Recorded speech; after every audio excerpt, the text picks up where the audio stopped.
literally kneeing and cheap shotting C in the throat. Like, if she did that to any of our teammates, we'd be pissed. But like, they're definitely targeting her in the league. And Ladies and gentlemen, what we are witnessing in the WNBA right now is not a professional basketball league enforcing its rules, protecting its players, or cultivating a fair and competitive environment for the athletes who pour their blood, sweat, and tears onto the hardwood every single night. It is a frustrating, deliberate, systematic, and fully orchestrated conspiracy attack on Caitlin Clark, the only player in the modern era of this franchise who is actually bankrolling this entire institution's economic survival, filling the seats in arenas that used to sit completely empty, and forcing television networks to actually care about a product they ignored for nearly 3 decades. You thought the early season physicality was bad. You thought the casual, cheap shots in May were the absolute worst of it.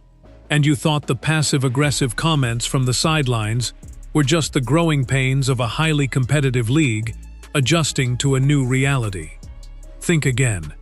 We have reached an absolute, undeniable boiling point that threatens the very fabric of the sport. The dam has completely and violently broken, shattering any illusion of competitive integrity.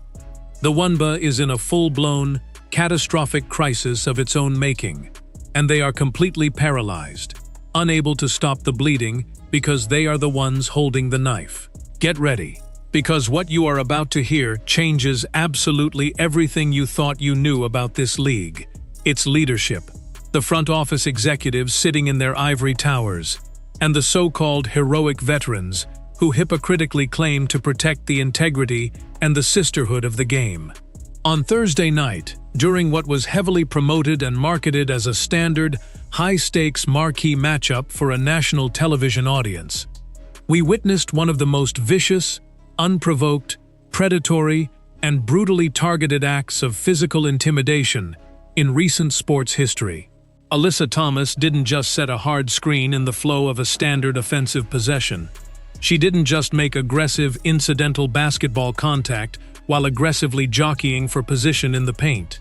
She deliberately, coldly, and calculatingly waited until Caitlin Clark was in a complete state of physical and spatial vulnerability, her head turned away from the primary action, navigating through the crowded lane with zero expectation of a blindside hit. And then Thomas deliberately drove a lowering shoulder and a violently extended forearm straight into Caitlin's upper chest and vulnerable neck area with maximum force. But she absolutely didn't stop there. She followed it up with a deeply disrespectful, intentional stare-down, standing menacingly over a compromised rookie on the floor, while the whistle weakly echoed through the stunned arena, ensuring that the message of intimidation was delivered loud and clear to anyone watching. 2 separate, calculated acts. And where, you might ask, were the highly trained, highly compensated referees during this blatant display of physical assault?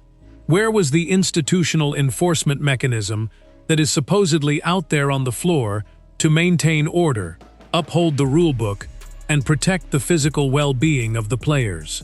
The lead official was standing less than 10 feet away, occupying the exact designated position required to monitor off-ball player movement.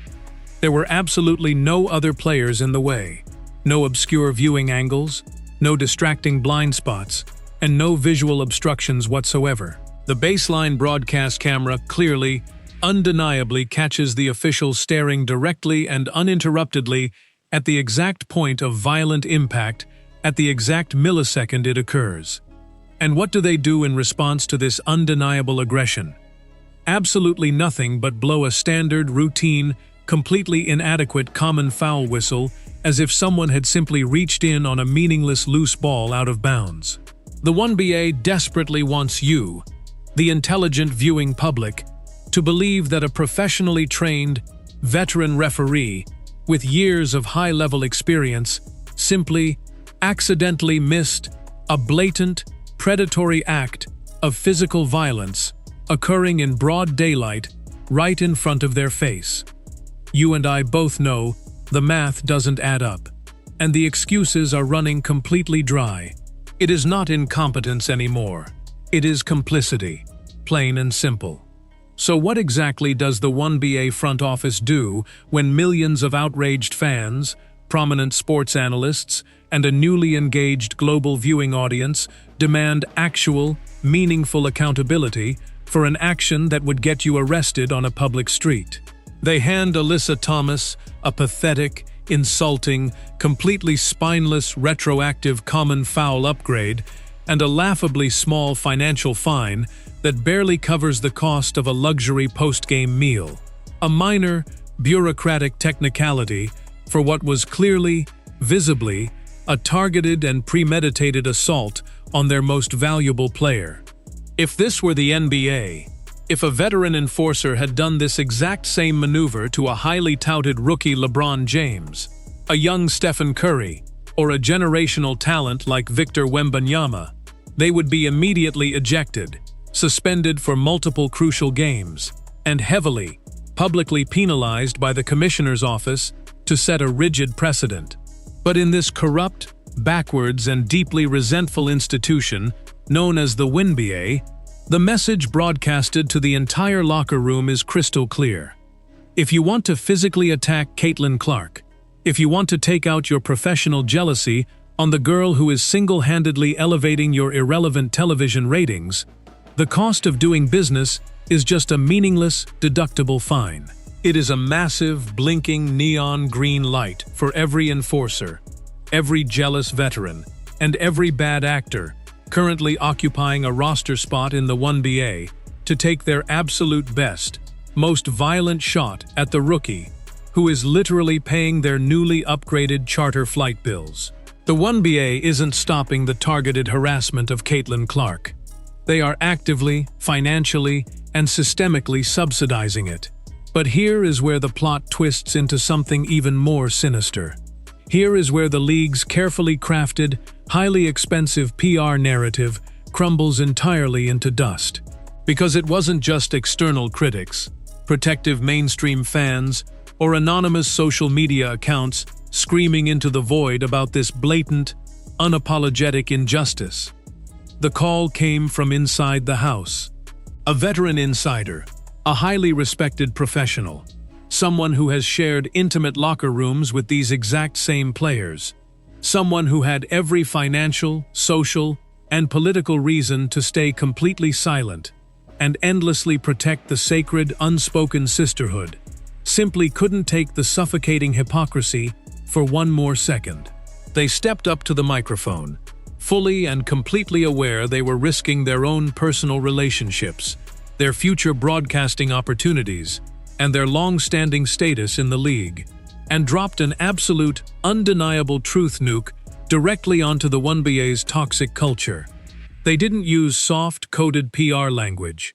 They didn't play the political media game of both sidesism. They looked right into the camera lens and told the entire watching world exactly what was going on behind the locked doors of the locker rooms, stating unequivocally that certain bitter veterans are deliberately, actively headhunting the rookies, who are bringing in the unprecedented television money, and that the referees essentially have a quiet, institutional mandate to turn a blind eye and let them welcome the highly paid kids to the league, the hard, painful way.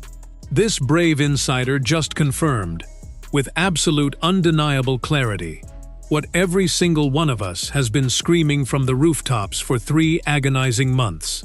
This isn't just a casual fan complaint or a wild social media conspiracy theory anymore. This is a damning, legally actionable indictment of a corrupt sports league. When a universally respected veteran actively breaks the unwritten code of silence to publicly defend Caitlin Clark, you know the deeply rooted corruption, jealousy, and administrative malpractice has reached unprecedented, toxic, and physically dangerous levels. You would rationally think that after being caught on high-definition 4K broadcast cameras delivering an undeniably malicious non-basketball hit, ALYSSA Thomas would at least attempt to show a singular shred of human remorse. You would think she would offer the standard, legally advised, "It was a fast-paced basketball play. I unfortunately got carried away in the heat of the moment," public relations excuse. You would think she would at least pretend, for the sake of the league's fragile image, to care about basic player safety and professional sportsmanship, but absolutely not. In a move so entirely predictable you could confidently set your Swiss watch to it, Thomas decided to manipulate the narrative and play the absolute ultimate, shameless victim card. She didn't talk about the dangerous, unnecessary physical contact. She didn't address the severe potential for a career-altering neck or concussion injury to her opponent. Instead, she sat defiantly at the post-game podium, crossed her arms, and bitterly complained about the unfair media narrative, loudly claiming that she is somehow the one being unfairly scrutinized, targeted, and harassed by new, uneducated fans who simply don't understand the complex, gritty, physical nature of elite WNBA basketball. The absolute, unmitigated audacity to intentionally, forcefully drive a rigid shoulder directly into a physically vulnerable rookie's throat, stand over her aggressively, and then have the gall to demand public sympathy and media apologies because people are accurately calling you out on national television is absolutely staggering. She openly claimed with a straight face, "We've always played this game incredibly hard. We are strong women, and now suddenly everyone is trying to paint me as a villain. Always played hard? You accidentally, fundamentally forgot how to play basketball and deliberately targeted a vulnerable, unexpecting player 30 feet away from the primary offensive action. You literally bypassed the ball to assault a human being." She looked directly at the assembled reporters and confidently said, "They're just trying to tear down the hard-working veterans who built this league, to prop up the new faces. No, ALYSSA. You are absolutely not being unfairly targeted by a biased media conspiracy. You are not a victim of a new fan base that doesn't understand basketball. You are simply, finally being exposed to a global audience by your own undeniably malicious, deeply unprofessional actions." And the tragedy is that it wasn't just ALYSSA Thomas acting alone in this delusion. The entire Connecticut Sun organization, from the top down, and the league's unofficial chorus of PR mouthpieces, immediately circled the wagons to desperately protect this completely, utterly indefensible behavior. The head coaching staff, the very people tasked with maintaining discipline, sat arrogantly in front of the media microphones and tried to execute a massive, insulting Jedi mind trick on the American public. They literally, verbatim said, "Look, it's a highly physical, professional league. Everyone takes hits. Caitlin simply has to hit the weight room, get stronger, and adjust to the professional level like everyone else did." I want you to really, deeply think about that horrifying statement for a second. A professional, highly paid head coach is looking you in the eye and explicitly telling you not to believe the high-definition video evidence of a targeted, premeditated cheap shot that you personally, clearly witnessed with your own two eyes. It is textbook, manipulative gaslighting at the absolute highest institutional level. They desperately want to alter your perception of reality, to rewrite the visual history of the game you just watched, rather than humbly admit they have a severe, targeted assault problem festering on their own roster. But make no mistake, the biggest, most dangerous villain in this entire sickening, chaotic saga isn't ALYSSA Thomas. It isn't the complicit referees, and it isn't even the Connecticut Sun coaching staff making pathetic excuses. It is WNBA Commissioner Cathy Engelbert and the entirety of the league's weak, paralyzed front office. Where exactly is the commissioner of this league while its premier asset is being hunted? Where is the robust institutional protection, the severe suspensions, the rigid accountability for the single generational athlete who is literally, single-handedly generating their record-breaking league revenues, securing multi-million-dollar network television deals, and producing sold-out, standing-room-only arenas across the entire country? Cathy Engelbert's continued, calculated silence isn't just deafening to the fans. It is entirely, aggressively complicit in the violence. The insider witness didn't hold back on the cowardly front office either. They beautifully exposed the ugly, quiet truth that nobody in the media wants to say out loud. The WNBA leadership is deeply, fundamentally threatened by the undeniable fact that Caitlin Clark's individual, explosive star power vastly, overwhelmingly eclipses the stagnant, irrelevant brand of the league itself. The arrogant front office wants all the credit for the WNBA's sudden financial explosion. They desperately want the dominant media narrative to be about their brilliant, innovative marketing strategies, their visionary leadership, and the immense collective power of the league's veterans. They are deeply, existentially threatened by Caitlin Clark, effortlessly proving the terrifying truth that the millions of new fans are strictly here for her, to watch her play, and they do not care about the executives in the boardroom. It is the absolute only explanation that logically makes any sense, given the evidence.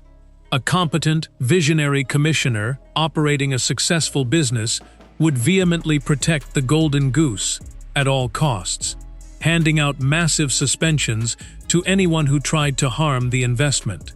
Instead, Cathy Engelbert is inexplicably treating her million-dollar, franchise-altering asset like a pesky political problem that desperately needs to be buried under a mountain of welcome to the league bruises and locker room jealousy.